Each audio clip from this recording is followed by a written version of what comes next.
আচ্ছা তুই যে আমাকে বিয়ে করবি, তোর কাছে কয় টাকা আছে?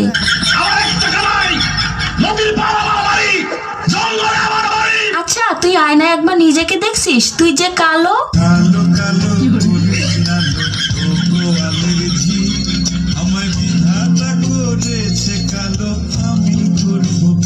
দেখ আমার সে তুই আরো অনেক ভালো মেয়ে পাবি।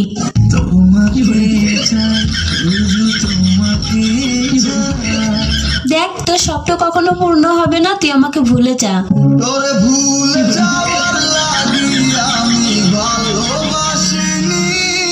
আরে তোর সাথে যে আমি এত কথা বলতেছি, 2 দিন পরে আমার বিয়ে, দাওয়াত খাইতে আসিস। জীবনে ভালোবেসে করেছি ভুল।